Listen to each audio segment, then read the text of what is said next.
So mga kababayan, ang dami kasi ngayong lumalabas na mga mukhang fake news, okay?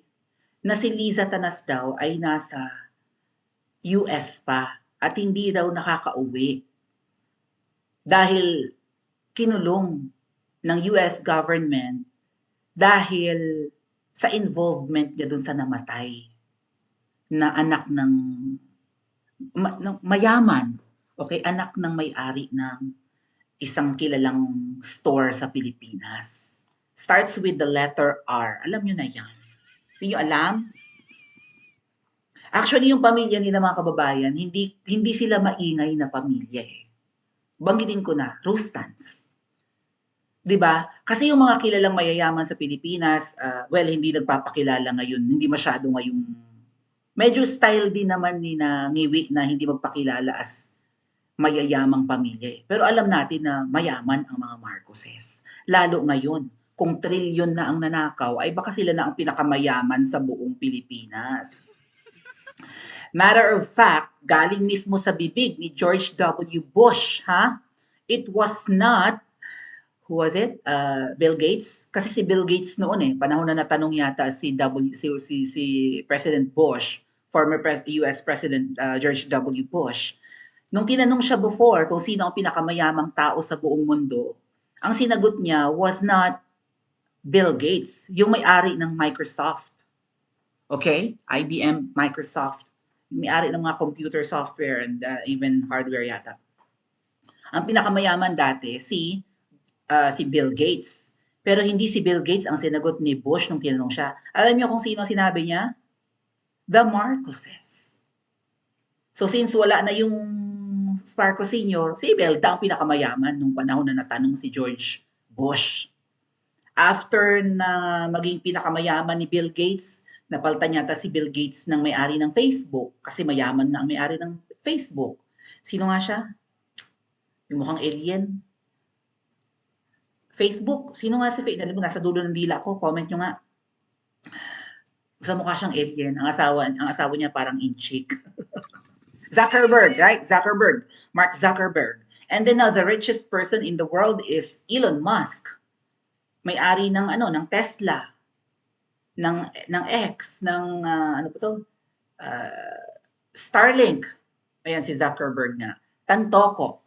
Katunog-tunog na apelyido mo ate. So, yun. Pero baka nga mga kababayan, hindi na si Elon Musk ngayon ang pinakamayaman sa buong mundo eh. Baka nga ang pamilya na ningiwi eh.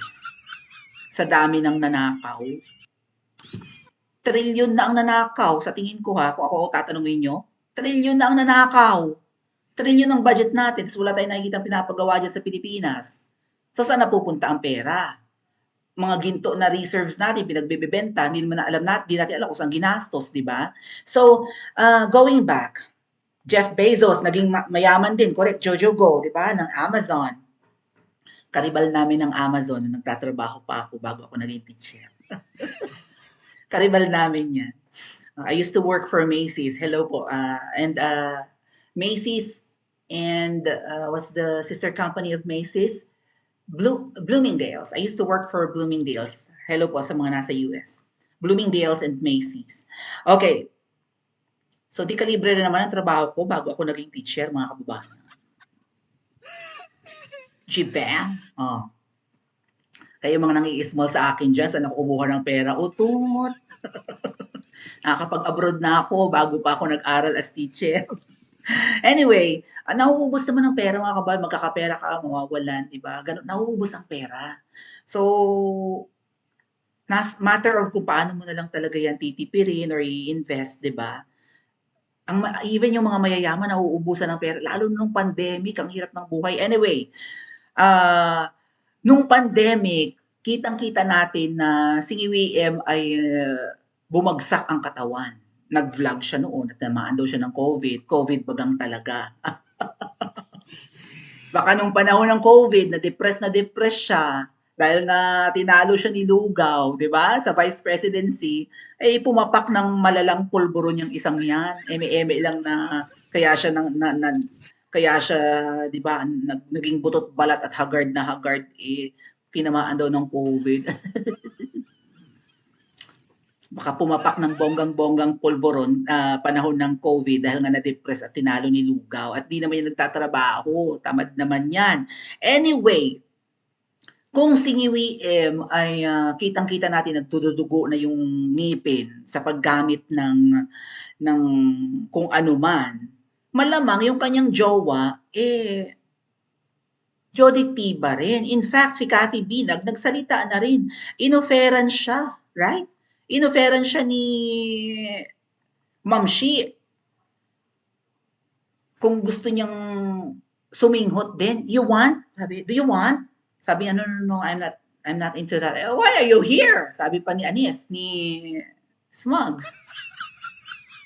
So, in-invite si na Cathy Binag, yung kanyang ex na, sino ba yun?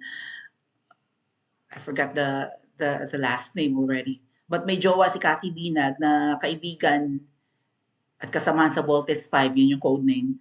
Kaibigang matalik ni Ngiwiem, nag-invite si na Liza Tanas ng party-party sa kanilang bahay at yun pala yung pagkakaabalahan ay tumanggi si Cathy Binag. Tapos kinorner pa siya ng jowa daw ni Anis, di ba? Yung si Dark Choco, kinorner siya sa CR. Total naghihingalo naman ang aking Florendo. Shout out Manang Mary. Oh, inoferan daw siya. Oh, tapos kinorner siya ni Dark Choco doon sa CR, sa restroom, no? Total naman naghihingalo na ang iyong jowa, baka pwedeng ako na ang pumalit kay Angkol. Alala nyo? O ngayon, mga kababayan, may namatay sa anemika. Si Liza Tanas pumunta ng California for a whatever that is, Film Fest Kuning-Kuning, Filipino Film Fest Kuning-Kuning.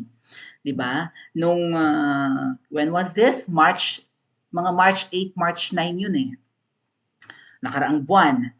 So, yun yung mga petsa na bago makidnap si PRRD. Si PRRD mga March 11 nakidnap, 'di ba? Or tinangay papuntang The Hague.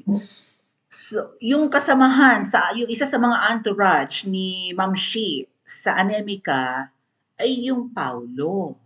Yung ang pamilya nila ay hindi mo alam na mayaman, unlike ng mga Villar, kilalang mayaman. Yung mga C, no? Henry C, yung may-ari ng SM. Sino pa yung mga tanyag na yung Razon, yan, no? Mga mayamang pamilya. Yung Tantoco family or yung may-ari ng Rustans, hindi talaga sila yung tipong nag-iingay at nagmamalaki na. Diba? Hindi mo maririnig. Magtataka, nag-iisip nga kami, sino kayo yung may-ari ng Rustans? Kung hindi pa nga namatay yung kasamahan ni Ma'am Shi, na 44 anyos pa lang pala yun, yung Pawi. At yung Pawi, kanino pa siya associated? May isang pamilya na kina Gloria, kina Madam Gloria. I think, a relative by affinity rin ni Madam Gloria yan yung Tantoco family. Kasi yung napangasawa ng Pawi ay parang related kay Madam Gloria, pamangkin or something. So, hindi ko nga nalaman na sila pala yung may-ari ng Rustans. Hindi maingay ang pamilya ng 'di ba, ng Tantoco o yung may-ari ng Rustans store na yan. Pero kaibigan pala, syempre yung mga rich sa Pilipinas, mga magkakaibigan naman ng mga yan. In fact, mga magkakamag-anak pa nga, no? Yung iba. So, namatay yun at allegedly na overdose na sa droga. And siguro, nakapag-produce ang isang OFW, mga kababayan, from California ng evidence or nakahingi siya ng evidence na yung mga taong kasamahan nung namatay sa California na si Pawi or Paulo ay kinuna ng drug test. At pinangangatawanan niya nakasama si Ma'am Shi sa pinadrug test nung iniimbestigahan yung pagkamatay ng Paulo Tantoco. Pakinggan niyo po ang sasabihin ni Dean Chase. Medyo sumablay-sablay siya sa mga nakaraan niyang pasabog dahil nga ang sabi niya, si Liza Fer ay nasa, hanapin ko yung picture. Si Liza Fer ay nasa anemika. Pero wala na nga sa anemika, 'di ba? Ang daming mga posts na ganyan kasi ang ginagawa naman ni Liza Fer ay nagpo-post ng mga old photos at kitang-kita ng mga edited yung mga pictures, 'di ba, mga kababayan? So tuloy nag-iisip tayo or karamihan sa atin na ay kaya nagpo-post ng edited na picture ay wala nga talaga yan sa US. But Dean Chase actually posted, and actually nag-live siya at pinangangatwiranan niya na okay, kung nandiyan sa Pilipinas yung Lisa Tanas na yan, still, nag-positive siya sa drug test dito sa US. This is Dean Chase.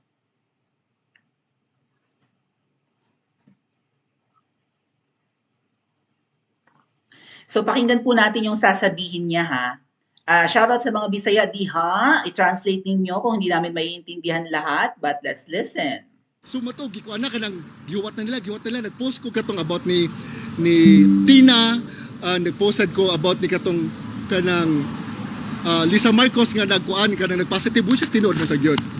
In my document, I'm gonna tell you right now, no, nga si Lisa Tanas, addict yun na.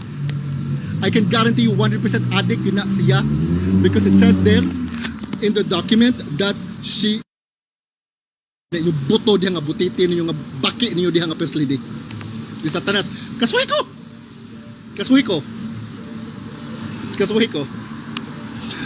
You know what, di ko ninyo pwede ma-feed og information, di jud ko ninyo pwede ma-feed og information, I tell you that, okay? Di ko ninyo pwede malimbong, di ko ninyo pwede madiktaran, because that's one thing that I can filter. I'm really good at filtering information. So di ko ninyo pwede mainana. So according to Dean Chase, mga kababayan, nag-positive daw sa drug test si Ma'am Shi sa US. Kasi iniimbestigahan nga yung mga huling nakasama ng Paulo Tantoco. So, ang sabi ni Dean Chase, si Ma'am Shi ay isa sa mga kasama nung Paulo nung bago ito malagutan ng hininga. Shoutout Ed sa Friday group. Ayan. Bago siguro nakauwi si Ma'am Shi at nakauwi yan mga ajis na raw eh. After na mamatay na si Paulo Tantoco nung 9. Well, 9 siguro sa Pilipinas, pero 8 pa yan sa US or something kasi nga advanced tayo, no? Or kayo diyan sa Pilipinas. Advanced ang Pacific, right? Or ang Asia kaysa sa US. Bago yan nakauwi, mukhang pinadrug test daw si Ma'am Shi. At nakakuha yata ng document itong si Dean Chase proving na positive si Ma'am Shi. Nga lang at hindi siya pwedeng i-hold sa US kasi under investigation pa lang naman siguro yung pagkamatay nung Paulo Tantoco. Pinayagan munang umuwi. Pero nakunan na nga ng drug test si Ma'am Shi, positive. Nyodic daw talaga si Ma'am Shi according to Dean Chase. At kahit kasuhan pa raw siya, wala siyang pake. Sige, kasuhan, hinahamon nga niya. Sige, kasuhan niyo ako. I have evidence, sabi ng Dean Chase. May hawak siyang ebidensya. Siguro nahingi niya yung mga results or something. Or yung, di ba, published article patungkol sa pagkamatay ni Paulo at ang mga dinrug test na 10 katao, including Ma'am Shi, ay positibo sa droga. Hindi kaya yan din ang dahilan kung bakit binitbit si PRRD paalis sa Pilipinas, nagmamadali, di ba pinag-uusapan na natin yan dati? Para lang hindi mapag-usapan yung pagkamatay ng kasamahan ni Ma'am Shi pagpunta ng US, ay kasi part ng entourage niya yung mayamang namatay na yun. Na administrator yata ng negosyo nga ng pamilya nila, na Rustan's Store or Rustan's Department Store. Para hindi yun ma-highlight or mapag-usapan, minadali ang pagpapakidnap kay PRRD. Mga 9 or 10 nangyari yun. 9. 11 kinidnap si PRRD. Doon na-focus ang ating atensyon ngayon. Doon tayo nang gigil. Natakpan pansamantala ang eskandalong nangyari sa US. Hindi kaya yun ang dahilan, mga kababayan? Kaya minadali ang pagkidnap kay PRRD para huwag mabuking ang kaletsehang nangyari sa US involving the Butod? At kung kayo ang tatanungin ko ano ang masasabi nyo, nagdodroga ba?